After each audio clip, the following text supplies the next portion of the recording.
Hi guys, this is PoorviSachan reporting live from Lucknow and you're watching my show Let's Grow Together. I hope you guys are doing really well in this lockdown, right? So today's video is going to be about how do you guys pen down notes and all the things that are to be kept in mind whenever you're preparing your notes, whether you're in a class or you're self-studying or anything like that.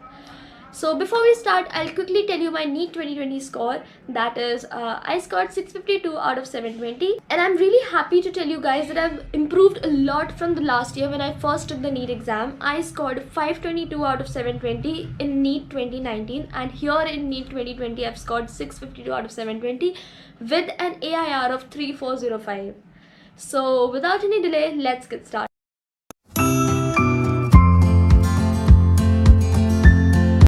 Give you a very important tip, so please lend me your ears for a few minutes. You must have always seen students listening to the teacher very carefully whenever he tells you what to do, what step you should take while doing a question, or what to do and stuff like that. But have you ever noticed only 1% of the total students listen to the teacher carefully whenever he tells you what not to do? For example, very often you must have heard your teacher saying, "In the past years, I've seen students doing same mistake every time. These are the very general mistakes that students generally do." Right? Generally, people ignore whenever teacher tells you these mistakes or the general mistakes that people have already done in the past. So why are you gonna do that mistake again? So please do focus on things whenever a teacher tells you what not to do. Write those mistakes in the side margin of your copy or in the sticky notes that you have in your pocket, and please revise it whenever you go through your notes, because this is a thing that will definitely help you reduce your silly errors. Because whenever you know what mistakes everybody does and what mistakes now you don't have to do, automatically your silly errors will come down. So in a nutshell, it's just listen to the teacher very carefully, and especially that thing whenever he tells you what not to do. Now I'm going to tell you two different ways of note making. Firstly, in the form of questions. Given a paragraph, frame as many questions as you can from that paragraph. Write down all the questions in the sheet of paper, and after you're done studying that paragraph, just go through all these questions. Whenever you're reading a question, it will help you recall all the concepts and recall all the major points that you have read from that paragraph. So this practice will definitely help you in the examination hall. In the examination hall, what students generally can't do is recall. This is the major drawback that people face or students face in the examination hall. They cannot recall what they've already studied back in the class. So this kind of note making will definitely help you revise everything in a very quick way just before your test day, and definitely help you in recalling all the concepts from the textbook or from wherever you've written the questions. A second way that you can use in making your notes is by making short notes. I personally do not call it as short notes, I call it as hyper notes. Okay, why hyper notes? You can relate it with the term hyperparasite.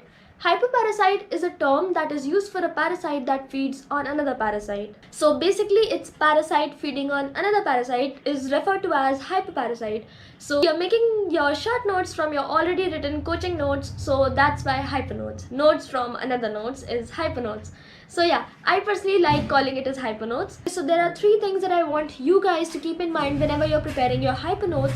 First thing, cleanliness. From cleanliness, I do not mean having a very fancy handwriting. I just mean to say give proper space between two words so that you yourself understand whenever you're gonna turn these notes after 10 days, you should know what you have written. The second thing that you should keep in mind is use keywords. Don't write a lot of big sentences, just write keywords. See, keyword is a word that in itself makes a lot of sense and it just defines the whole statement. For example, let's say food. What is food? Food is a mixture of nutrients, vitamins, minerals, proteins, carbs, and a lot of things. So if I'll make my notes, I'll just write food, arrow, nutrients. Nutrients in itself is explaining that food is made up of a lot of nutrients. Right. The third point is you can use a lot of colored pens, different color highlighters, so that just to divide the headings from subheadings and the bullet points. Using colored pens and different color highlighters just make your note more attractive and makes it more interesting as compared to your already make coaching wale boring notes. So now I'm gonna address very serious issue that most of the students face. Like most of my juniors usually ask me, I do make notes but I forget to revise it. So the solution to this problem is here. Okay, so very quickly I'll tell you 3 places where you can put your notes so that you can revise them daily. The first place is your bathroom mirror. Yeah, that sounds funny, but this is my personal most favorite, your bathroom mirror. That is the place where I go very often and I always see my face in the mirror. So whenever I see my face, I also see my notes. So this is the way it works, and do it, and please tell me in the comment section, has it helped you or not? And the second place that I will tell you is your door. Stick your notes on the door, not anywhere on the door, but near the handle and near the latch. So whenever you're gonna open the door or close the door, you are definitely gonna revise it. So this is the way it works. Basically, the third place that I want you to put your notes on is your curtains. You can just pin it with a safety pin, or you can just use a double-sided tape to stick that on. Every morning you open your windows, you slide your curtains, so this is the way it works.